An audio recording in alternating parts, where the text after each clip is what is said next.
Cool. And we're live. I'm here in Orlando, Florida. My name's Anthony Johnson, founder of the 21 Convention and 21 Studios.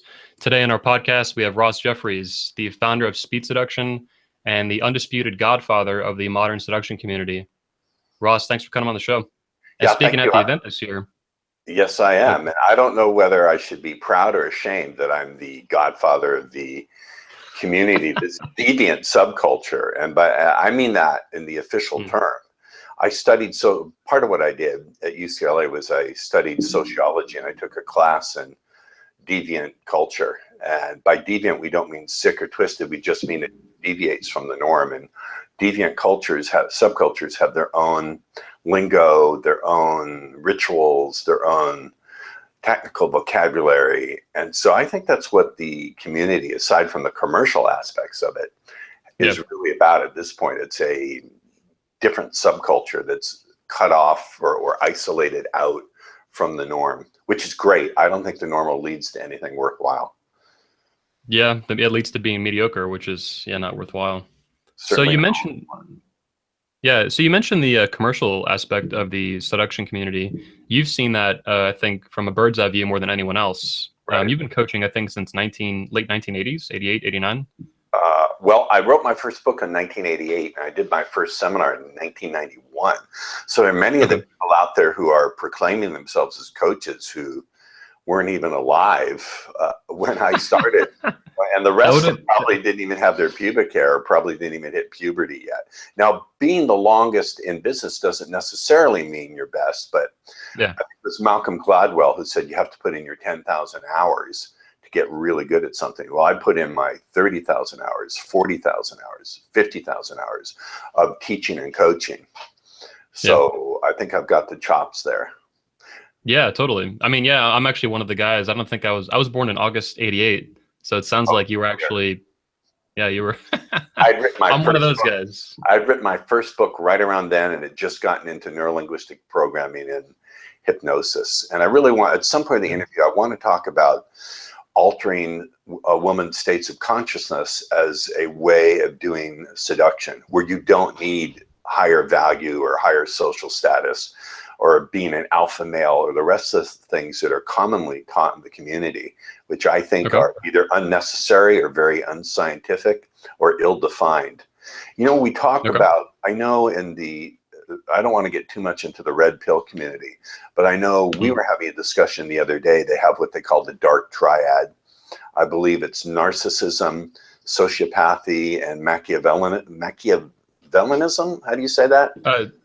So it's narcissism, it's Machiavellianism, and psychopathy, not sociopathy. Right. And this is a subject in psychology more broadly too. Red pill just takes it, tries to apply it to game. I think I'm going to coin a new term. So I'm going to talk about the sloppy triad of sloppy thinking in the red pill community, which is overgeneralizing, ill-defined terms, and trying to extrapolate from one field, that's evolutionary psychology, into another. So that's the sloppy thinking triad, I think, that is going on. But I don't want to make this broadcast about red pill too much. I really want to make it about my own work. Yeah, you have such an extensive history, I think, coaching and teaching and being involved in this field. There's a lot there to focus on in itself. And I'm sure we'll have you back on again soon. And of course, at the event this year in Orlando, Florida. Yeah, I'm not quite sure what I'll be talking about. I'm playing around with two subjects. It could be the radical art of unfucking yourself. Yeah, I like that title. That speaks to me personally. Because what I've found, here's what I've found. It doesn't matter whose system you're using, whether you're using mystery method or I'm hold them in such contempt. I won't even say the real initials, DSR, or any of the other methods. Here's the challenge you face. Let's say all those methods work. Let's say, for the sake of argument, they're all valid. Here's the question. How do you go up a learning curve with these ways of thinking that are different from what you're used to thinking and doing and acting, and not slide back down that learning curve the moment you make an error or a mistake? How do you actually apply the tools with a informed enthusiasm and an intelligent motivation? how do you do that? Because what happens is, I'll tell you a quick story. I had a student who took one of my seminars, and then I got a call from him. And he said, you know, Ross, I studied your material, and I went to a restaurant. I saw a very attractive woman there, and I just, no fear, no hesitation, I walked up to her and I said, excuse me, I owe you a deep apology. She said, for what? And he said, my mother taught me it was rude to stare, but when I saw you, I've not been able to take my eyes off you. My name is George. Totally blew her away. Completely blew her away. Now, I know some people would say, wow, that's a direct approach, but we'll go into, I want you to make a check mark there and talk about how the direct approach can work. So at the end of the time that they're talking, he says, look, I don't know what your personal situation is, but if you're not with someone who's with you in the way you truly want them to be, then I'd like you to spend some time with me. So they wind up kissing a little bit. She hands him her business card with her personal cell phone number on it. He thinks, I'm going to play it really cool. I'm going to wait 3 days. Now, his first error, by the way, was not trying to pull her right then and there out of the restaurant. All right, okay. I understand that. So anyway, he puts the card with her phone number on his desk, waits 3 days. When he goes to look for it, he can't find it. He tosses his condo. After like 2 hours of searching, he thinks, holy fuck, I threw it in the dumpster. It's trash night. Shit. So he goes out to the dumpster. He's crawling around, dirty diapers, used tampons, cat litter. After 90 minutes, he comes up, no card. And what he said to me was really interesting. He said, Ross, my old self came back. I've been depressed for 6 weeks, and now I can't even talk to a woman. Now, that's a very dramatic example, but it's not that dramatic an example that guys give up so quickly. Yeah, it's not uncommon. Yeah. As a hypnotist, I thought, how is that possible? Because I've been doing hypnosis since 1988 and literally tens of thousands of people. I thought, as a hypnotist, how is it possible that he's hallucinated away everything he did right? Because he did a lot of right stuff there. He did a lot of right stuff. How is it possible that he's forgotten all of it and all he can do is see and feel the failure? And what did he mean by old self? Where was his old self when he was making out with that woman and really making an impact? Where did his new self go when his old self came back? And what it occurs to me is these concepts of new self, old self are not really useful. What I know is this. He was looking at his progress through the pain of his past. He was looking at the progress through the pain of his past and his old limiting beliefs. My mother used to say, if you dip your glasses in shit, even the roses will look brown. So how do you do that? How do you build? I've not heard that before. Well, that was my mom. How do you build a vision that's not dependent on your feelings in the moment or the events of the day, and that's not colored by your own pains and poisons? And that's what I've got the lock on. That's what I've learned to do. And I don't think anyone else in this industry really knows how to do that or recognizes how deep that problem goes. Okay. And the alternatives, just one quick thing, the alternatives that they're selling are pump yourself up with fake confidence or just push through the pain. I don't think those are good solutions. Okay. So at this point, you would say this is at the core of your work. Well, that's one of the pillars of my work. The other pillar is learning how to use language to create states in a woman of excitement, fascination, desire, deep connection, ready to get it on, and link that to you. So that's number two. And the third one is having a profoundly different understanding of how women work emotionally without having to go into non-provable theory. Everything I teach is just a map. It's not true with a capital T. It's a useful map. It's subject to change. It's incomplete. I'm sure in some senses it's even wrong. But it's so you mean the map is not the territory, basically, right? Absolutely. And where I hold an objection to is where other schools teach what they're saying as a capital T, or they try to tie it to science where there is no science behind it. But in any case, so those are the three pillars of what I'm teaching. But without that, here's what I found happened. Without that learning theory part, without solving that learned helplessness aspect, I found students would come back again and again, and they always sat in the same part of the room, Anthony. And they'd ask questions like, excuse me, Ross, in your New Jersey tape series from 1994, tape 5, side B, 23 minutes and 15 seconds in, you said the following language pattern. And my response is always, no, I don't remember, because I don't. And then I'd say, have you actually tried this on a woman? And they say something like, well, my projection is in 3 months, the possibility and probability. And what these people do is they become junkies. They hop from school to school because they think that the way to learn skill is by talking to themselves on the inside of their head, auditory digital dialogue, to use an NLP term. And so that's I've seen this countless times in the pickup community. I mean, this was back in the 2000s as well. This is notorious. You would just hop and hop and hop and hop. Guys would never stick with something. Now, that's great for business, but it's a shit poor way to actually get results for people. And, exactly. And I really want to have that impact. I have 2 glass boards, big glass boards, where I write my goals. One is tactical, but one has to do with my values. And 4 of the top ones are thought leader, breakthrough, contribution, and significance. I really know at this point, Anthony, when they click out my lights, I'm 58. I'm planning to stay healthy and stick around for a while. But when they click out my lights, at the end of that time, I know that I've changed tens of thousands of lives and no one can take it away from me. But I didn't do it by being a sloppy thinker. One thing I give myself credit for is being a very clear thinker. And I think bringing clear thinking to the community is something that needs to be done, particularly addressing that problem of moving up that learning curve. I've seen it again and again. Now, some people don't need it. Some people are really well trained. They're self-made people. And even then, they still need help. I mean, I've been working with a guy who built his own insurance media company. He sells media to insurance companies. He's worth a fortune. And in his business context, he's great. But when it comes to women, he's really stuck. At least up until working with me, he's been stuck.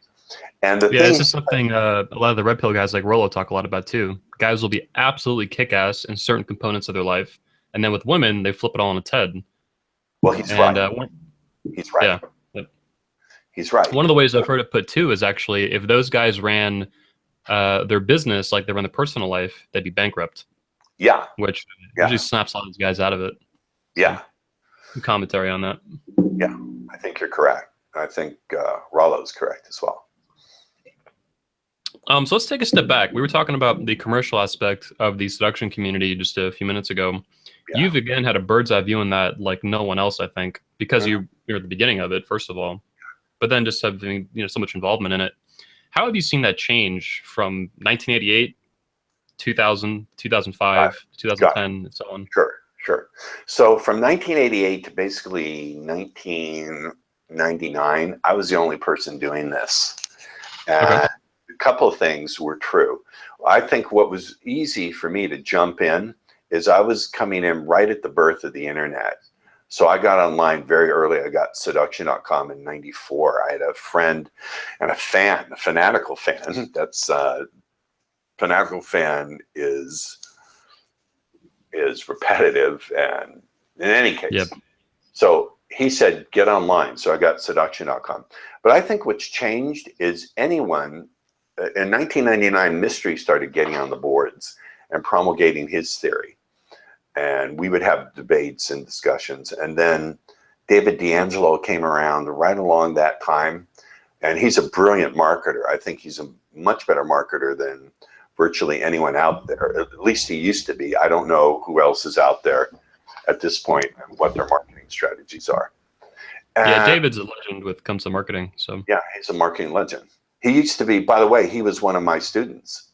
He started out as one of my students. His real name is Evan. And Evan Pickett. So did other people, Hypnotica, Steve Pickus, a lot of people.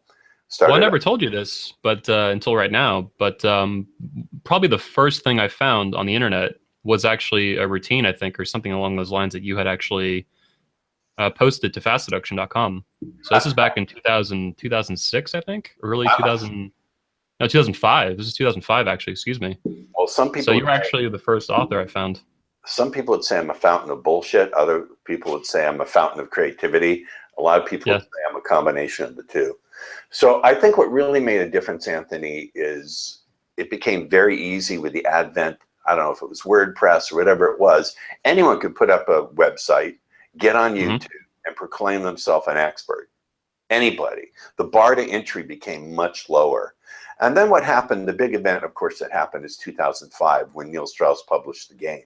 Yep. Then it exploded. I still hear from people that their first exposure to me was the game. One of the things I hope to do is with the younger audience who really is not familiar with my work, who's watching today, as they find yourself getting more curious about what it is you're learning from me that has value, that you'll begin to see, wow, wait a minute, this Ross Jeffries really has something I want to hear more about. And I found there's a younger generation who just is not familiar with my work. They don't know it. And one of the things they will soon. They will soon, I promise. They will soon. Yeah, I know, they will. They will. So I think that's the big change. The game changed everything. A lot of people in the game went on to stardom. I remember, I'll tell you a story. Back about a year and a half before the game was finished, I would sit there at Project Hollywood. There was a little place called Mel's Diner, right, literally like 100 feet from it. So we would sit at the table. It would be myself, Mystery, Neil, and Tyler. And back then, Tyler was just a kid from Canada who would sit there wide-eyed and absorb everything. And I could see him thinking and thinking. He actually, this is not a personal thing. I actually got the idea that he was somewhat Asperger because he didn't make normal eye contact and he was processing everything as an algorithm. He was at that time, I'm not saying he is now, but at that time, he was sort of like a what does someone call him, a social robot? He wasn't, I think, yeah. Yeah, I'm sure he's grown and matured. I do believe, if I'm not mistaken, so I do believe this is accurate. I think I've seen Tyler actually say this, or Owen, publicly. I do think he was later diagnosed with some version of Asperger's or something like that. I think a lot of people in the community who teach are either on the Asperger or even I don't know the distinction really between sociopathy and psychopathy. They seem to be the same to me, but it's not really that important. A lot of people... yeah, they're very similar. Yeah. A lot of teachers that I can name, to me, are clinically sociopaths. And I'm not going to do that because honestly, I've had a reputation of trashing people. I don't want to do it. But I would caution people. Here's the caution I would give people who really want to see who's a good teacher and who isn't. Because I always test my teachers. The greatest teacher I've ever met, you know, I studied with Richard Bandler, the co-creator of NLP. But the greatest mind and the greatest teacher I've ever met is my meditation teacher, Shinzen Young. He is to meditation, in my opinion only, what Einstein was to physics, and the single most brilliant person I've ever met. The first meditation retreat I took with him, in the morning, I asked him a very challenging question. It had to do with the apparent contradiction between the Yoga Sutra and Buddhist philosophy, about whether there's actually a self or not. And I said, do you understand the question? And he giggled. He literally giggled. He said, of course I understand the question. Otherwise, I wouldn't be qualified to teach. He gave me a beautiful answer. He giggled again. And he said, did that answer your question? And I went, yeah, it did. But the fact of the matter is, he didn't feel attacked by the question. He thought, okay, sure, of course I know the answer. Now, I beg, plead, challenge, bully, bribe my students at my events to please ask the skeptical questions. I want to create people who can think for themselves. And so I'll reward them. I'll say, okay, when I do a piece of change work with someone, I can do dramatic change work with someone. I can take someone who's terrified of women and in many cases get rid of it in 20 minutes. I work with other stuff too. I will say, now what's the skeptical question you all should be asking? And no one raises their hand. I'll say, come on, you chicken shits. All right, who here is thinking, how do we know that it will last outside the seminar room? And every hand goes up. Every hand goes up. And I said, now you chicken shits, next time I say ask a challenging question, ask it. I'm not threatened by it. I've even had students improve my work. Much to my chagrin, they turned out to go and steal a lot of my work and create their own system. That's why I started changing the paperwork people have to sign. Well, speed seduction is actually a registered trademark, right? Correct. If I'm not mistaken. I will defend the trademark. People steal my work And unless it's word for word copied, then I really can't sue them. And my attorney early on said, we should sue all these people. I said, no, don't want to do it. We wouldn't prevail. That's not how I do it. But I will defend the mark. I'm required by federal law to defend the trademark. So if someone uses the trademark and I don't defend it, then it becomes part of the public domain, and then I lose it. So for those of you watching out there, don't use my trademark, because I'm forced, literally backed into a corner to defend it. Okay. Man. There's are you hearing that echo on your end, by the way? I don't know if the guys are hearing that. I don't hear an echo. I've got headphones in, and I'm not hearing an echo. All right. I hope none of the guys are. If they are, sorry about that. Man, there was a lot there. I'm not even sure where to take this. Like, hey, I'll take a moment. I mean, my answer is very information dense, and there's a lot going on. Well, I was going to say this. I was going to add a comment to this, that at the 21 convention, one of the most consistent comments at speakers across the board, whether it's with seduction or fitness or health or whatever, their consistent comment is that the questions they get from the event or at the event from the attendees are always top of the line. Cool. Top notch. Cool. So I think you'll find that at the convention this year, and you'll appreciate it a lot. Cool. As a teacher and as a coach. One thing I can unpack is some of the ways I go about untying these knots that people are in, and going about breaking their fear and doing that kind of thing. One of the things actually someone asked in the chat a few minutes ago was if you could talk about self-sabotage. Sure. Probably with regards to seduction and interacting with women. I don't believe there is a thing called self-sabotage. I don't believe there's a thing called confidence. But when I say that, it's a tricky answer. What I mean is, these are not things like your blood type or your genetic code for your eye color. They're processes that we do. They're not things. So for me, self-sabotage is only a linguistic label. It's a black box. It doesn't give you insight into what's actually going on. So let me give you my insight into how that works. For me, self-sabotage works in the following way. And I think it's not a useful label, but let's call it interrupting yourself. There are a couple different structures to how that works. Let me give you a metaphor. When I was a kid, I liked to break my little brother Steve's toys. That was one of my schmucky little hobbies. And I'm of the Jewish religion. I don't practice it. I don't necessarily believe in it. But one Hanukkah, my sister Anita bought a toy robot for my little brother. Now, this is 1966. As you can imagine, technology was very limited back then.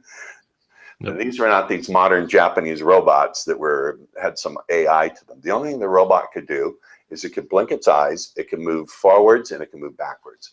So being a schmucky little kid, I said, let's do an experiment. I pressed forward and backwards at the same time. And the robot started to shake. Blue smoke came out of its ass.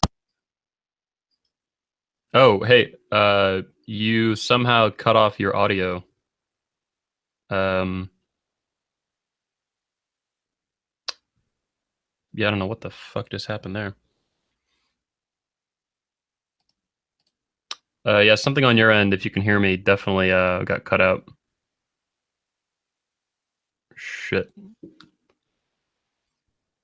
Ross, I can't hear a word you're saying. Oh, there you go. You're back. You're back. Can you hear me now? Yep. Yes, 100%. I'm sorry, I had to take out the headphones. My apology. All right. Okay. So the robot developed approach anxiety. And in fact, those kind of things are a lot of what you call self-sabotage. To me, is neurological friction. One part of the guy wants to move forward, but another equal and oppositely strong command to the brain is stay right where you are until you're absolutely certain you know the exact right thing to say and do. So we have neurological friction. So that's one form of, quote, self-sabotage. It's not an intentional, you're not doing it because you have low self-esteem, which I also think doesn't exist. It's a buzzword. So that's one way to do it. The second way to do it is you just have a bad operating system when it comes to learning. We all know what an operating system is. I'm using a Mac. Are you using a Mac or a PC? Unfortunately, no, I'm using Windows 10 on my PC, but I will have a Mac at some point. So we know what an operating system is. It tells the computer basically how to execute commands and et cetera, et cetera. So their operating system for learning really sucks. For every one unit of taking action in the world, they have 100 units of dwelling it over in their head over and over and over again. You understand? So their ratio of thinking to acting is way off. So that's a second way that they quote self-sabotage. And the third way they do it is when they make a mistake, they keep asking, why did I do that? Why did they do that? Why did I do that? They dwell on the mistake. Now, it's not because they're trying to self-sabotage. They're trying to learn from the error. But by dwelling on the error and looking at it over and over and over again, what happens is you're rehearsing it. The brain can't tell the difference between what you dwell on and what you're rehearsing. So naturally, if you rehearsed it 1,000 times, when it comes time to do the behavior in the real world, the brain's just going to do what you told it to do. Not because you're trying to hurt yourself, but you have a bad learning strategy. Yeah, you're literally rehearsing bad behavior is what you're trying to say, right? Or what you're saying? Yes, in an effort to learn from it. So okay. It's neurological friction. It's a bad ratio of taking action to thinking it over, and then it's dwelling on and rehearsing mistakes. That to me is the structure of self-sabotage. But the larger point I would like to make is how our language can free our world, or how you can freeze it. As long as you say, I have self-sabotage, as if it's a thing in your body, when you use that linguistic label, you can't pull it back and look into the box and make contact with the processes that you're actually running in your body and in your brain. So you have no hope of changing it. Does that make sense? Yeah. Yeah. All the ideas you're throwing at me, I like a lot, especially neurological friction. I've never thought of it, anything like that. Well, it's a reframe I do. It's a reframe I do also with people. One of the things I do is I'm starting to teach people in sales. And I'm saying, you're creating neurological friction. You don't have anxiety about making cold calls. And look at that label, by the way, cold approach, cold calling. Look at that label. Guys talk about a cold approach. That's a terrible metaphor. What does it imply? It implies that there's a block of ice. There's a person who's going to be unfriendly to you. It's presupposing a lot of things that are not true or may not be true. Instead, how about if you thought extending an opportunity? I'm so sorry about that. Yeah, do you hear that? Holy shit. If you put your headphones back in, that might solve it. All right, I don't know what the hell that was. Let me try. I'm sorry about this. Was that a cat or is that like something else? Please, from my chair. Sorry. Let me untangle this. My apologies. Damn it. Can you hear me? Yeah, loud and clear through that. Hold on. If you have an Apple headset as well around, that would plug into your Mac really quickly and pick everything up. Technical issues. Sorry about that. Now you hear me? Yep, it's loud and clear. I'm good. Okay. So these labels don't work very well. These labels that thingify our world. This is a big teaching in NLP, a very big teaching in NLP, that we don't want to do what NLP calls nominalizing. Nominalization takes place when you take a verb and you turn it into a noun. This is why I say there's no such thing as confidence. There is the experience of confidence, but confidence is not a thing or a quality that you possess in your body. Does that make sense? Okay. Yeah, it's a mental activity. Basically, you're saying it's cognitive. It's Correct. not like it's cognitive, and it's also neurological. Yes, it's also neurological. It's also what's flowing in your body. What is the breathing pattern that you're doing? The tenseness of your musculature. What's going on with your blood pressure, et cetera, et cetera. Okay. We're getting a lot of comments, by the way. People are really hit me with them. Yeah. So here's one. How do you differentiate between self-sabotage and system thinking in a post-Tinder dating? The question makes no sense to me. Yeah. I guess he's a little bit younger. He's goofing around on Tinder, which I do too. How can someone be honest to him or herself? So self-honesty. Self-honesty. That's an interesting question. I think the first thing you need to do is to be non-judgmental, is to have the courage gives you the clarity to see what's actually going on. So one of the ways that I think you can develop clarity and courage is I have a meditation practice. My meditation practice allows me to see my thought patterns arising before they distort my perception and drive my behavior. So you need to develop what I call witness consciousness. I think there's 3 types, excuse me, of consciousness that are useful. There's witness consciousness, where you develop the ability to see your patterns. You can look at your patterns rather than looking through them. I do a lot of change work with people, and I can change a little piece of behavior.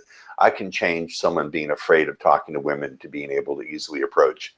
That's a change in a piece of behavior. But as a change worker and a healer, what I'll tell you, Anthony, is the big changes come when a client or a student is no longer looking through their patterns of thinking and feeling. They're looking at them. And that requires... Yeah, so they're getting, yeah, they're getting basically headspace on it, right? Like altitude to see it.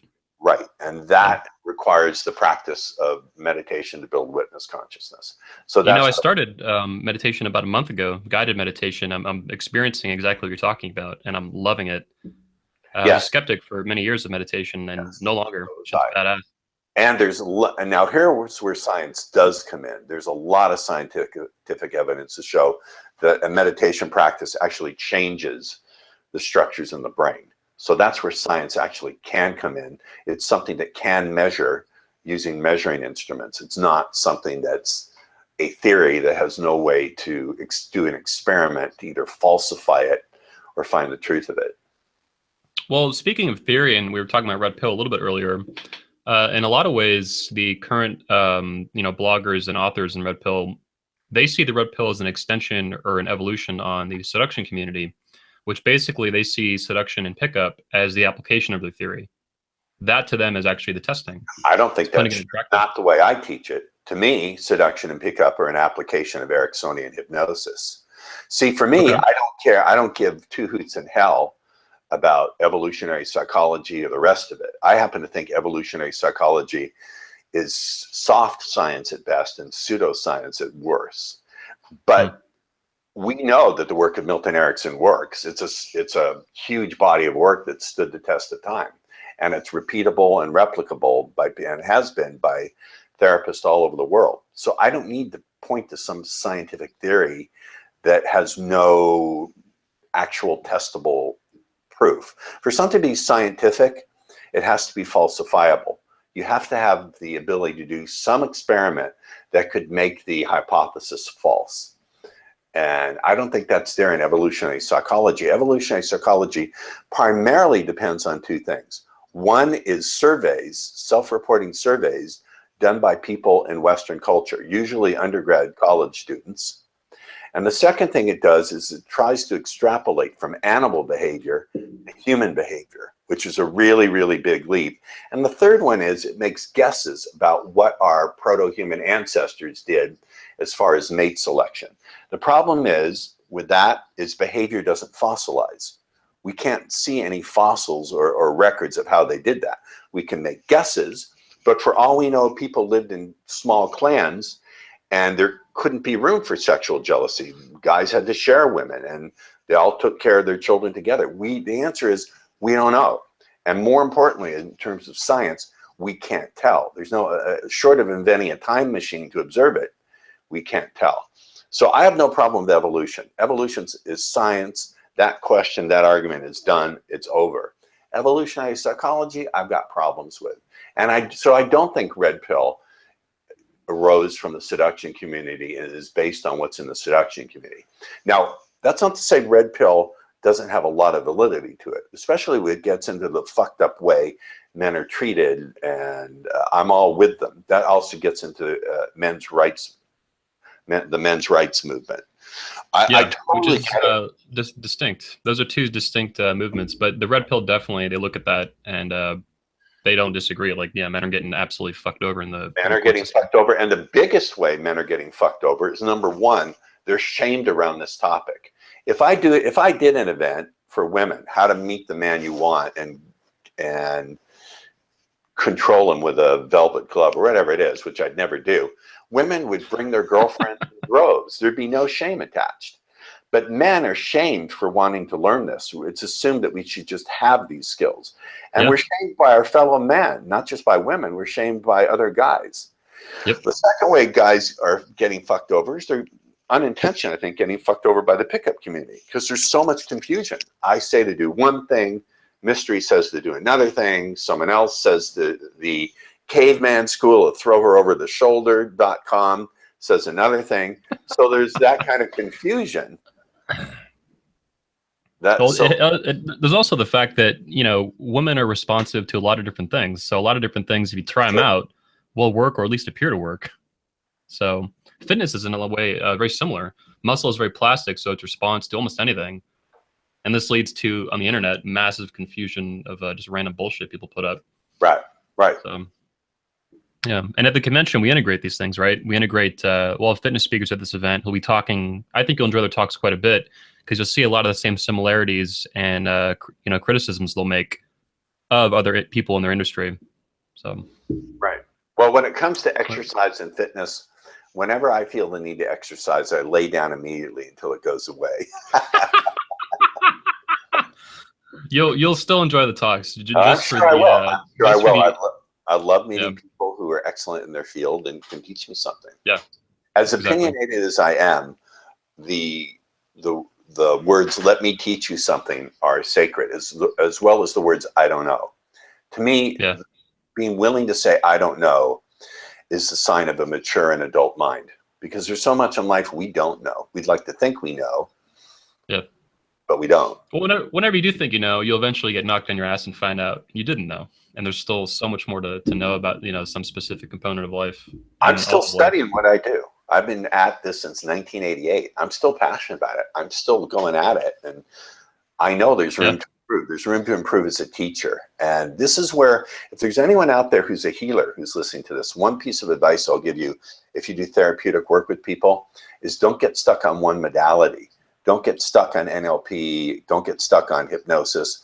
I also draw from cognitive behavioral therapy, and I'll draw from meditation and mindfulness. I'll do virtually anything. If I could do backflips and fart the Star-Spangled Banner, and that would get a student result, I'd do that. Hey, I just curious. I just spotted this in the background. Is that a poster? Is that Tom Cruise on there? Is that from that movie Magnolia? Yeah, that is. That's Tom Cruise. It was an article written about me from a magazine in Portugal. Okay. They never even interviewed me. Yeah, Tom Cruise did a character loosely based on me in the movie Magnolia, which brought me more publicity. Yep. So yeah, it's badass. I gotta see. I haven't seen it in a while, but I saw it years ago. I love that movie. It was great. Respect the cock and tame the cunt.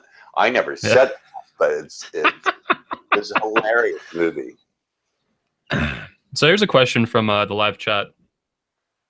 This is a very simple, very broad question, but I'd love to hear your take on it. How to avoid being manipulated by women? How to avoid being manipulated by women? I think all humans, plural.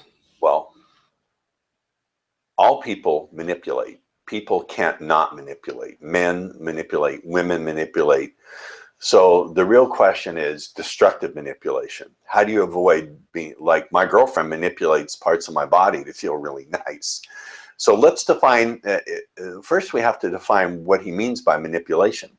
What does he mean? Does he mean that the woman is playing on his emotions to make him feel needy, so he'll behave the way she wants him to behave? It's an ill-defined term. So I don't know if you could throw it back on him and ask him what he means by manipulation, but here's what I'll say. You have to know what your values are. You have to know what you stand for and what you won't stand for.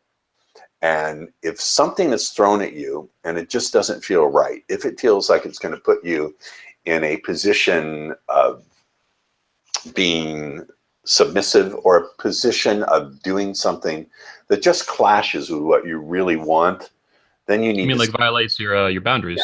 Yeah, but I think the real manipulation is done by guys themselves, particularly nice guys. They keep their mouth shut and they suppress their sexuality. One of the core attitudes I have is speaking my truth is more important to me than getting into your pants. Oh, yeah. Yeah, that's a core value. So you've got to find out what your values are and live up to them. And anyone who's trying to, but look, humans manipulate. It's not a gender-specific thing. Humans manipulate. We develop a theory of mind around the age of 3, 3.5, where we can guess what the other person is thinking. Forgive me, I'm shifting a bit in my chair, and it's a little. So it's the best answer I can give him, absent a clear definition of what he means by manipulate. He didn't clarify as of yet. He's definitely going to hear this in about 30 seconds. There's like a 30-second delay.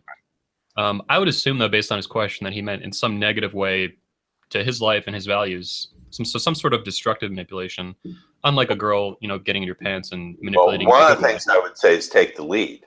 You make sure if someone's going to manipulate, think of it as influence. You take the lead and make sure you're the one doing the influence. If you know how to influence a woman to feel states of desire, wonder, deep connection, feeling like she's known you your whole life, if you can also learn to use hypnosis to give her incredible orgasms, she's going to do everything she can to be the one who pleases you. Then you're high status. The highest status you can have with a woman is to create states in her where she feels incredibly connected to you, where she feels free to do any kind of kinky shit when she's around you, et cetera, et cetera. That's high status. Doesn't matter if I'm in a club and I'm trying to play alpha with anyone. That's the ultimate alpha. And my claim is you can do it with language. You don't have to have high social status. You don't have to make a lot of money. You don't have to do any of that. Okay. I'm looking through the chat here. People just keep posting comments. Oh, right. Tom, so the question, actually, the guy who asked the being manipulated by women question, he said, I mean, tricking and calculating instead of deep connection. So yeah, he meant in a way where he's being deceived somehow, some sort of deception. What you have to do then is to be aware of what those typical tricks and deceptions are. Yeah. What are the typical tricks and deceptions? I can talk about a few early on, like if she says, give me your number, right? Instead, now, my answer I'm teaching my students is say, I like to do that, but I only give out my number to women who prove to me for at least 5 minutes that they're really good kissers. Come here. That's good. That's show not balls. Bad at all. Break the pattern. Break the pattern and show balls. Do what we call in NLP a pattern interrupt. Well, you mentioned, so speaking of taking the lead, earlier you wanted to talk about direct versus indirect. Yeah. So Mr. I think popularized going indirect, playing games, and hiding intention. To me, it's about being effective versus ineffective, as opposed to direct or indirect, excuse me. What is effective pickup, right? Now, I think there's a way of being direct without being needy. When you go up to a woman and say, excuse me, I saw you here and I owe you a giant apology. My mother taught me it's rude to stare, and when I saw you, I've not been able to take my eyes off you. That's really strong. If you come in strong and not needy, and you state what it is you want, and you're clever and humorous, then you're showing vulnerability, strength, and a sense of fun and a sense of humor. You're hitting her with 3 very attractive vibes right away. And also, you're also doing what I call an implied compliment. Here's what you're not saying. You're not saying, when I saw you here, you're so knockout gorgeous, I couldn't take my eyes off you. You're not directly saying why you couldn't take your eyes off her. You're implying it. And whatever you get a person to think for themselves will be perceived by them as being their own thought, therefore they won't resist it. So you do what I call an implied compliment. If you put in the compliment directly, then it wouldn't work. So you can be direct without directly complimenting. So I think the direct approach can work. I also teach guys how to use what I call a put on and then own the put, but I don't want to give away the whole story. So I think the key to being direct is the way you do it, the tone of voice you use, the pausing that you use. If I went up and said, excuse me, I owe you a big apology. My mother said it was rude to stare, but when I saw you, I couldn't take my eyes off you. My name is Ross. That's like you're rushing because you're waiting for the slap in the face. That's the wrong kind of speed seduction, right? Right, right. So, right, that was very clever and very funny. So you've got to do it with the right pacing and the right tonality and the right attitude. My attitude is, I'm going to go have fun, play with that person. I don't give a fuck one way or the other. Even if I don't get her, I have another chance to sharpen my skills. And I also know this. I know that I never take a woman's first response to me as written in stone. It's usually a reflection of what she's thinking, feeling, believing in that moment. It's offering up a pattern that I can break. So what also makes it work is my attitude and my belief. If you don't have the right attitude and the right belief, the right tonality, then nothing's going to work, direct or indirect. Well, because all these things properly are taking the lead psychologically, right? And that's what a lot of this seems to be doing. Now, to be fair, I don't work clubs or bars. I'm an old fart, and I don't like the noise, and I don't like drunk people. So in that context, Mystery indeed may be correct. In that context, I'm sure he probably is correct. But I'm not talking about that context because my client base tends to be in their 30s and up, excuse me, and they don't tend to go to bars and clubs. Well, this actually, let's pause for a second. Something I was thinking about a minute ago, based on what you were saying. You know, you've been teaching since 1988. How has your teaching evolved over time as you continue to learn to this day? I've gotten far less angry. I've really dropped the anger and the misogyny and the hatred. And I think that's largely due to my meditation practice.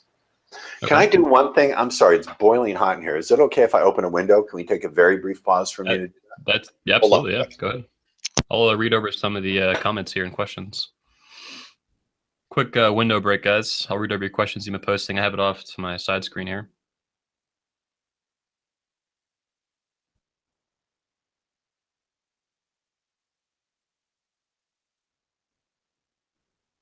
So when he gets back, guys, I'll actually ask him about how you guys can learn from him. Although one of the best ways will be meeting him this year in Orlando, Florida at the 21 convention. Ross, I see that you're back, but I don't hear you. So no one's hearing you right now. Somehow it's still not getting picked up. Okay, you can hear me now, right? Yep. Let's see what happens when I can. Can you hear me? Yes. Yep, you're back. Okay. Yep, 100%. I don't know what's going on with my equipment. Yeah, so we have a few questions. Guys are asking, two different guys. One guy seems to be from the United States, another guy's from Europe. They're asking how they can work with you, how they can attend your classes, things like that. Well, there's a link, by the way, under this video for them. Yeah, here's the thing. The thing is I've expanded my teaching into doing some very high-powered training for people in the real estate field. People have a lot of money in their pockets. So my calendar is tightened to the point where I only work with high net worth individuals. And I'm sorry about that. I would, if I had millions and millions and millions of bucks, I'd give away my work for free. I can't do that. I only have limited time. So if you're a high net worth individual, here's how you can get an application to work with me. And the process is you fill out the application. I will hand review every one. And then if I like it, we can schedule a discovery session. Bear in mind, that still doesn't guarantee I'll work with you because I only work with people I know who will get it. So go to go to seduction.com/apply. That's seduction.com/apply. And that's how you do it. But you got to be a high net worth individual. And I prefer to work with people who already have a crush it attitude in some area of their life. If it's not with women, I understand, but at least in your own business or career. So that's just how it goes.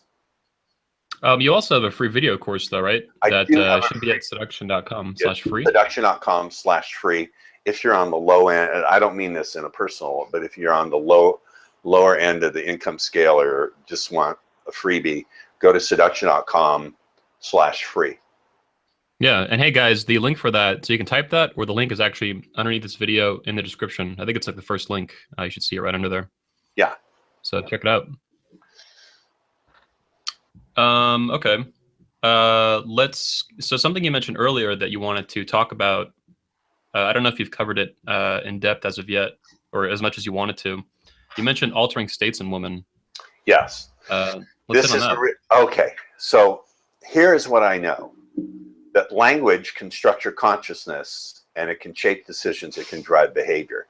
So one of my approaches that's different is I teach my students, instead of first thinking about the behaviors that you want from a woman, like how can I get the kiss, how can I get a blowjob, etc., etc., how can I get laid, I teach them to say, okay, what are the emotional states I want that woman in?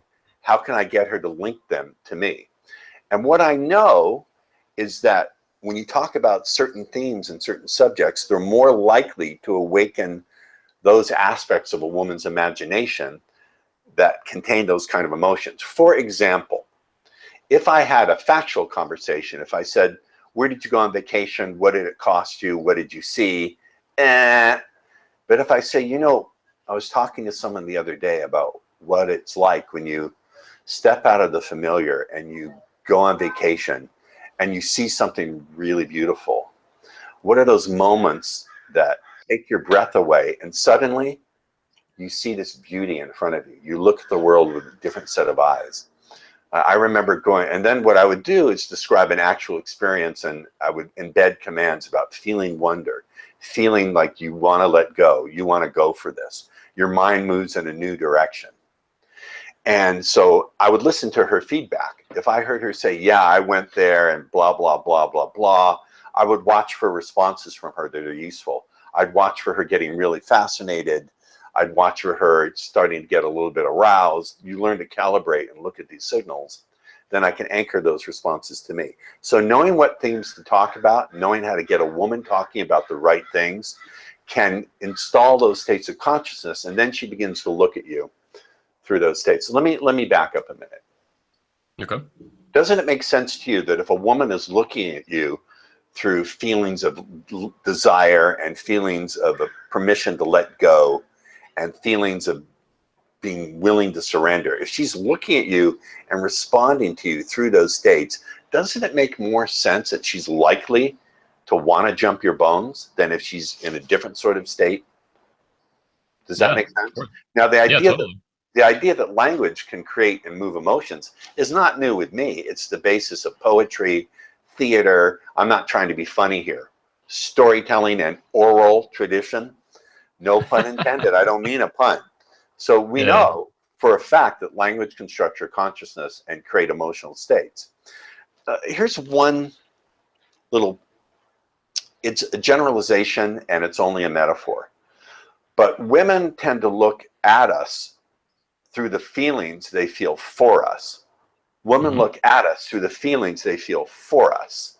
So instead of thinking of the behavior first, think, how can I create those feelings? Now, one school will say, well, you do it by demonstrating higher value, by being an alpha male, et cetera, et cetera.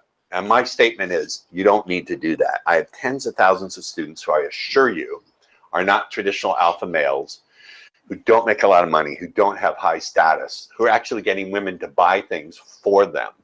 I know this to be the case. So I have to look and say, okay, if you want to say you have to be an alpha male and have high social status, fine. My experience with tens of thousands of students is it's not so. I'm not saying it wouldn't be unuseful, but you don't need it. And a lot of people, here's a question that comes to mind when you mention all this, that women experience men through their emotions for them. Is this a difference between the sexes? Is this how we experience women, or is it different? I think we also tend to do both, but I think we tend to do it later on in the connection, later on in the quote, real hate shunship. Do you understand? Initially, our attraction is to what women look like. This is a generalization. I know I'm overgeneralizing. When I'm overgeneralizing, I plead guilty to it in advance, so people don't need to call me out on it. You're talking about billions of men, so it's usually when we talk about that many people, it comes with the territory. So I'm not holding it against you. Yeah, no, that's fine. Yep. Sorry if I took you off track to what you're talking about before, but it just really came to mind. It's a big issue, I think, to look at. No. And the other thing is, here's the other thing. Since you talked about emotion, let me just say this. Here's what I think, and again, it's a generalization. It's only a map. It's not scientifically true or proven. It's an observation that if you treat it as true, will tend to bring you the predicted behavior that it predicts. I think men and women are equally emotional.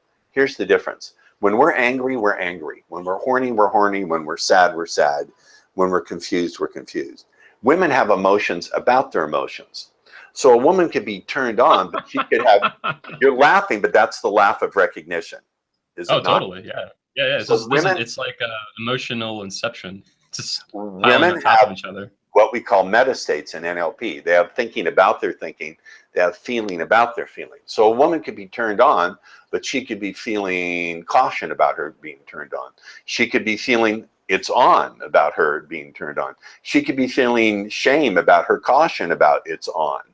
So women go in these emotional loops. Now, if you're not trained to see this, you may think it's a bitch shield or last minute resistance, when in fact she just needs to run through her emotional loop, stay cool, let her loop a little bit, and then go back and test again. This is a really big deal. I think a lot of what appears to be shit testing is just women having emotions that are refracting on other emotions. This is, yeah, totally. This is my observation. Yeah, in red pill theory, this would be hypergamous doubt. So they have feelings of doubt about the choice they're making, and they want to confirm them, and then they test. I think they have feelings of, not necessarily feelings of doubt, they could have feelings of curiosity. Yeah. Not necessarily doubt. I'm not saying they don't doubt. I'm saying they could have a whole range of states. They could feel curiosity, they could feel excitement, they could feel all sorts of things about the last emotion they were ruminating on, dwelling on. So that's, I think, one of the huge differences between men and women. And also, their literature sucks. Romance novels.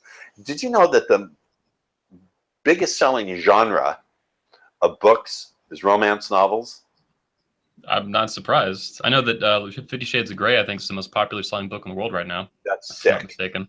In Sweden, the old ladies have a form of romance novel that's geared to old ladies. They call it Tanta Snusk.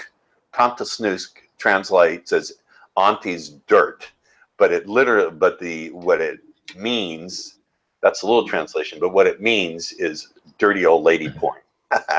Nice. I was not aware of that. That's new to me. Well, there you go. I've dated some Swedish girls. One was 30 years younger than me. That was quite a thrill. Okay. Someone had a quick question. They asked you how much money, I guess, is your, I don't know if you're going to answer that live, but how much money is your coaching? They want to use it for trading on the Forex market. I absolutely can do that. But again, that's something we have to talk about. I have to see what their level of commitment is. So again, go to seduction.com/apply. Now, if you're interested in a business application, if you want to figure out how we can help you in business, go to consultross.com/apply. Okay. Does that make sense?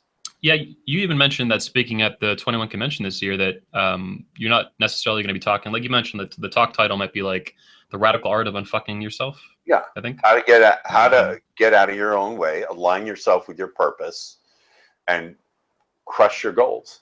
Something like that. So this wouldn't necessarily have to deal directly with seduction. It might be a lot more broad than that, is what you're saying. No, it's a lot broader. I think people are constantly stepping in their own path, tripping over their own shoelaces, stepping on their dick. Pick a metaphor that works for you. Stepping on your dick. That's a new one. That's a good one. I like that one. It's hard for me not to step on my dick. Ha ha ha. Okay. Some more questions we got. Kind of basic. I love this. This is great. Someone asked, "What's your method to overcome approach anxiety?" I know you mentioned this a little bit earlier. Can you expand on it? I don't think there is. There's no such thing as approach anxiety. There's only that neurological friction. So I don't get approach anxiety. For me, my attitude, first of all, is this is going to be fun. Let's fuck with the other person and see how they respond. Second, I have an attitude that says, and here's the difference between naturals and people who are struggling. My attitude is, I'm interested in the woman, I'm invested in my skills. I'm interested in the woman, I'm invested in my skills. That's like saying, in a breakfast of bacon and eggs, the pig is invested, the chicken is interested. Do you follow? Oh yeah. Yeah. So I have that attitude, and ultimately I have what I call compassion confidence. And here's what I mean by that. I know that, well, I'll ask you, think of a woman who you desire, who you want to be with. What was she wearing the minute she was born? Not a trick question. What were you wearing the minute you were born? As far as I know, nothing. Blood and whatever else was there. One day something's going to happen to her, guaranteed. She's going to die. One day you're going to die. We're subjected to the same forces of gravity, the same atmospheric pressures. Life, the Buddhist teaching is life contains suffering. It's not all suffering, but it contains suffering. So ultimately, we're in the same boat. The only difference is she has different plumbing that you want to get a hold of. So ultimately, if you can see people through the light of compassion and let them have their same radical response to you. Let me put it this way. one day, this is years and years ago, I was hanging out with a student. We went to a restaurant called Beechwood. Beechwood is no longer there, but it had a patio area. It had a bar, but it had a patio area. And we hung out till like midnight, and then we were waiting for a cab. This was before Uber. There's a beautiful young woman waiting for a cab, and I said, oh, look, there's a young lady waiting for a cab. For some reason, it went in the wrong way. And she said, look, there's a dirty old fuck trying to get his freak on. Now, she was right, but my student got really mad, and he went to lunge at her. I said, no, no. We respond, she can respond however she wants. We choose where we come from. Somewhere she's someone's daughter, she's someone's sister, she's someone's best friend. And then I turned to her and I said, somewhere she's deeply loved. And she burst into tears. And she hugged me and she said, oh, that's the most beautiful thing. Guys have been pigs to me all night. What's your name? And I said, Mr. Wonderful. And the cab pulled up and we jumped in. Now, the fact of the matter is I gave her radical permission to have her first response, because I know it wasn't about me. And even if it was about me, I could change it. But here's the thing. What I said about her being someone's sister, someone's best friend, someone's daughter is true. That's true. So when you have that compassion confidence, you know that ultimately that person is in the same boat as you are. I'm not saying they won't frustrate you or there may not be some fear there. I'm saying if you can begin to see people in that light, then the need to fear them or to hate them sort of diminishes over the years. It takes time. It sort of wears away. And that's one of the big differences is I've lost the hate and the misogyny and the tremendous rage I had when I wrote my first book. Now, I understand that there's pain in the community and the people listening to this. And it's by no means my intent to shame anyone for feeling what they're feeling. I'm simply saying that ultimately that'll cloud your judgment. It's to your advantage to give up these spiritual poisons of resentment, envy, despair, demanding results right away, self-punishment, desire to punish others. Ultimately, it will get in your own way. Yeah, there's an old saying I like that revenge is like a cyanide pill for both parties. I agree with that. Something along those lines. I agree with that. I certainly agree with that. Someone actually asked, speaking of NLP and things along this line, he asked, what do you think of psychocybernetics in comparison with NLP? I love that book. It's funny, I was having a discussion with a student maybe 5-6 weeks ago. I think that book, Psychocybernetics, was published in 1961, I think, 1960, was way ahead of its time. He almost discovered NLP. He almost did. It's far superior to Think and Grow Rich and all these other books. I love that book. I need to give it a reread. I reread it every few years. I love that book. It's fantastic. I strongly recommend that book to anybody and everybody. Okay. I think you sufficiently nailed that question on the head for what he was looking for. Another question from Anthony Dimov. Recently, I get women approaching me a lot in the last year or so. I have not been hitting on them recently. What am I doing right? Silly question, I know, but is there an NLP-like explanation for this? He could have changed his attitude. Something could have shifted in what he believes about himself. He could have had a transformational experience with a woman who just bathed. I have a horn honking. Can you hear it?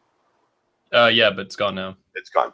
He could have had some transformational experience with a woman who totally changed his view of himself. He could have improved his health. I don't know. He could have started winning in another area of his life. I can't talk to him. If he were someone I was coaching, I would narrow in on that within like 10 minutes and we'd be able to exploit it. But I can't tell. He's not in front of me. Yeah, in a minute he might be able to provide a little more commentary on that. Okay, sure. Thanks for answering it, though. Sure, my pleasure. I love this. Yeah, it's fun taking a lot of questions like this. Here we go. From Michael Evely. Hi, Ross. How did you first find yourself learning hypnosis? I've been studying the meta model. Do you have means of installing the use of linguistics naturally? He's asking now we're getting into some complex and brilliant questions. How did I get into hypnosis? I believe that's the first part of the question. Yeah, first part of the question is how did you find yourself learning hypnosis? Here's how I got into it. Bandler and Grinder modeled Milton Erickson, who's the father of modern hypnotherapy.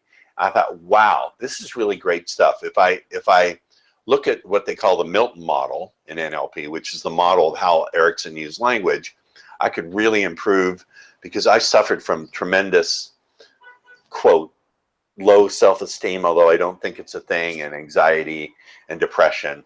I thought this could really help me, and sure enough it did. But I also saw the applications for persuasion, that I could use this to persuade women to get them into these hypnotic states. And I found it in a book called Transformations, Trans-Formations by Bandler and Grinder. That's where I first got into it, and then I got a hold of every book on Milton Erickson I could get. So that's the first question. What's the second part of the question, Anthony?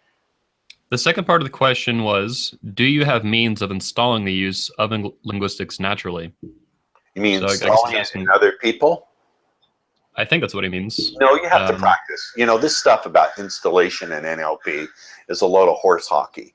It's a load of bullshit. Now, you can do installation of some unconscious attitudes. I know how to do that quite skillfully.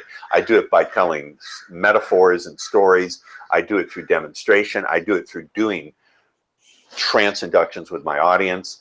You can install attitudes, but even then it's just a start. People have to practice. You absolutely, in my experience, cannot install skill. That's bullshit. I call Richard Bandler out on that. It's, if I could install my skills in people, open up the top of their head, connect it in like the Matrix, I'd charge $100,000 an hour at the very least. Okay. Fair enough. What other NLP books do you recommend? I recommend Frogs into Princes. That's also one of the first books written by Bandler and Grinder. I strongly recommend that book. Let's see, what else would I recommend on NLP? There's a very advanced book. It's not a beginner's book. It's called Mind Lines. It's a book about using NLP patterns for doing persuasion. It's an extremely advanced book and a difficult read. But if you're already into NLP and you have training, I recommend that you get that book. And oddly enough, a book I recommend that is not about NLP, but is a book about how language creates reality tunnels, is one of my favorite books. It's called Prometheus Rising by Robert Anton Wilson. I think I've heard of it. Yeah, I tell all my students, I can't make my students do things. I'm not their daddy or mommy. But I strongly recommend everyone get a hold of the book, Prometheus Rising. And then I want to plug my niece's book. My niece just came out with a book called Captivate. Okay. And her name is Vanessa Van Edwards. That's a book about how to read people's micro expressions and how to work a room and how to tell people's different personalities and how to address your communication based on these personality types, etc., etc. So I'm going to plug my niece. The book is called Captivate. Cool. We'll put a link to it after the show's over in the description so they can go check it out. Yeah. There you go. My niece loved me for it. She kicks ass. I'm very proud of my whole family. Someone says they know her. They know Vanessa? Through her work? I don't know if he means probably through her work. He could be personally. Through her work. Yeah. She's quite famous and getting more so. She's kicking her old uncle in the ass. That's how it should be. So here's another question. This one's from a guy named Ghost.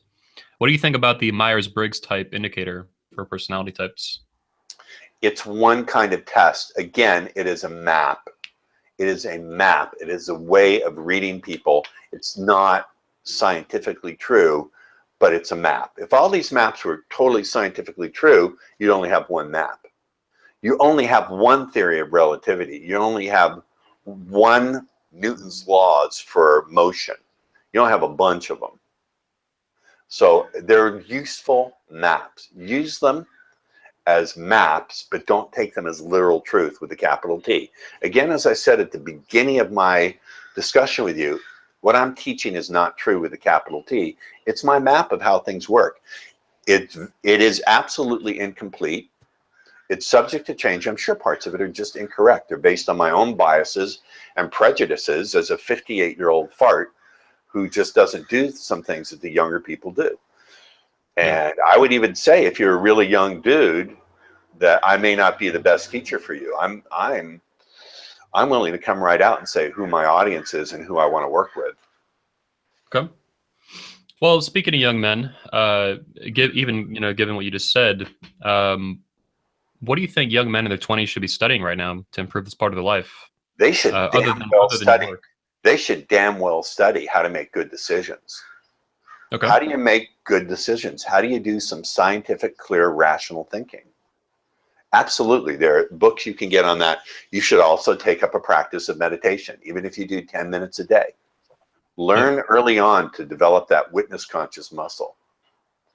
I would also say, not that I do the next part of what I'm doing, develop a fitness regimen. I work out maybe every other day. I'll go and run and lift some weights, but not a whole hell of a lot. And Man, I only work out once a week, so. Wow, well, you're much younger than I am. How old are you? 1988, that means you're 28? 28, yeah. All right, you're a young dude.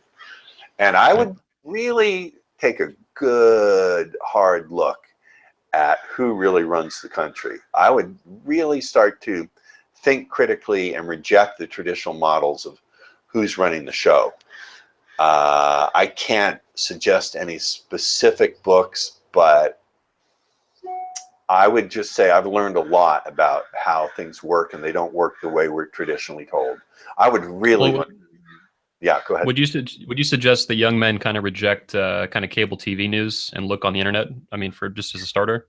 I suggest men read fucking books. Read There you books. go too. I don't mean on your frickin' device. I mean read a fucking book.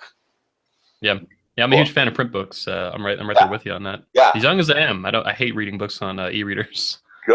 Good for you. Yep. Here's a question, sort of. What do you think about Robert Greene's books? 48 Laws of Power, The Art of Seduction, Mastery. I'm not a fan of the artist. I'm not a fan of The Art of Seduction.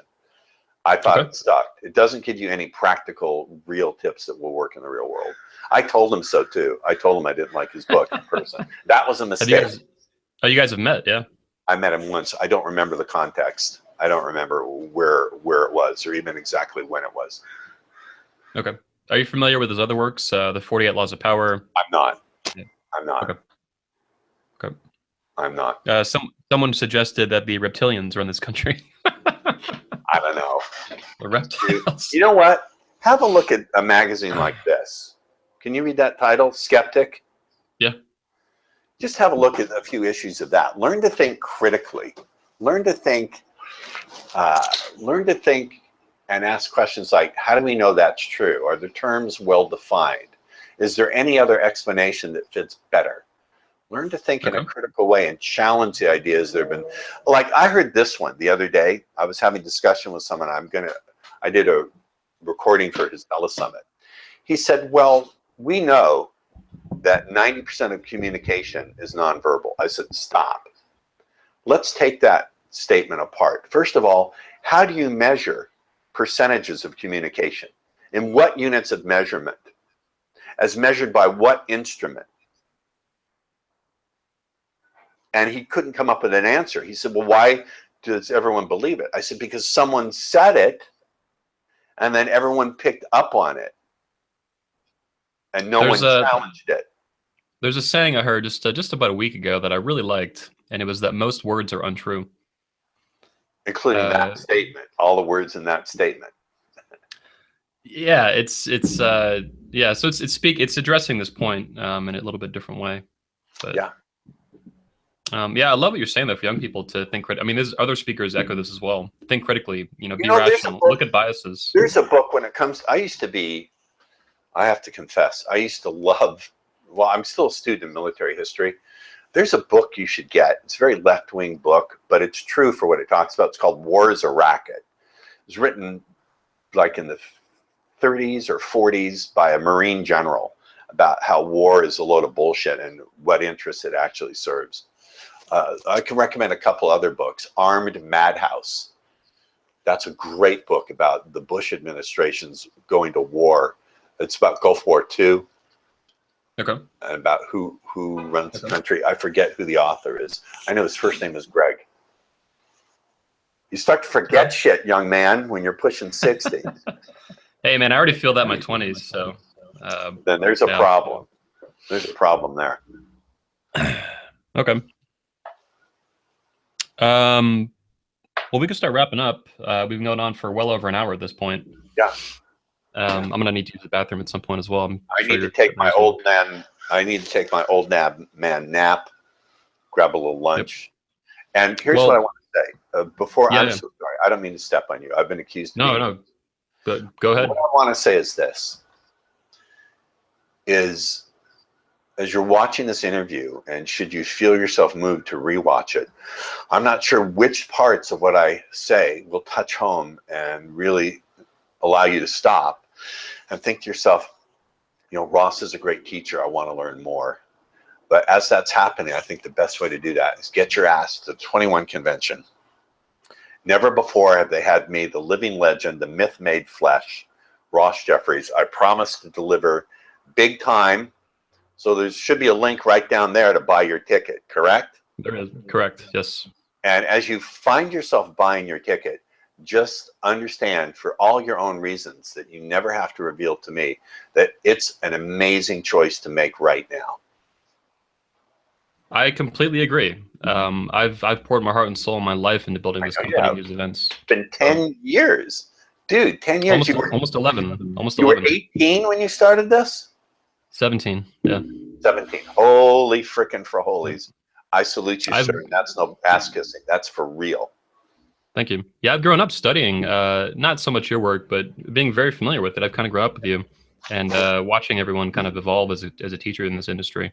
I mean, you were teaching for decades by the time I started my company, but yeah, it's been awesome, and I'm looking forward to having you. Yeah, I'm looking forward to being there. I may come out, huh? I'm looking forward to you and Rollo meeting. Two different godfathers, two different movements. I'm not throwing shit on the guy. The guy is brilliant. The guy is a genius, an independent thinker, an original thinker, and he's amazing. We disagree on evolutionary psychology. I don't disagree on what he's the practicality of what he's teaching. Do you understand? You should follow what he's teaching. The print, I'm an old guy, so the print, I had to wear these when I read the book. You know, the print, Rollo, if you're watching, love the book. It's genius. I recommend it to all my students. But the print, dude, the print, you know, I had to use these. So I heard he's coming out with a new edition of it where the print is larger. Yeah, that's actually the biggest change is the print is bigger. Good. So specifically, you're not the only one who felt this way. Thank you. Otherwise, it's a great work, and I think everyone should grab it. If they haven't, if you don't, you're a fool. Yeah. Well, damn, I appreciate your time coming on today, and I'm looking forward to having you at the event, man. I'm really excited to have you, and I think it's going to be fucking badass. My pleasure. The radical art of unfucking yourself. I hope you keep that title. I think that'll. I probably will. I probably will. And again, if you're a high net worth individual, you want to consult with me on your pickup and seduction, it's seduction.com/apply. If you want to consult with me for any other application like business, it's consultross.com/apply. Okay. Ross, thanks for your time, man. Hey, thank you for the honor of addressing the crowd. I really appreciate it. And particularly for the chance to get some exposure to people who haven't yet heard of me up until this moment. Fuck yeah, man. When we get your speech out, many thousands, tens of thousands, probably hundreds of thousands will see it, maybe millions. So you wouldn't be the first. Hey, it's a great title, and I'm famous. All right. Hey, Ross, stay on the call. I'm going to close on the live stream. All right. Everyone else, thanks for watching and tuning in. Make sure you get tickets to the 21 convention this year, 10-year anniversary, right underneath this video in the description. And also check out seduction.com/free for Ross's free video course. Ross, thanks for coming on. Everyone else, see you later.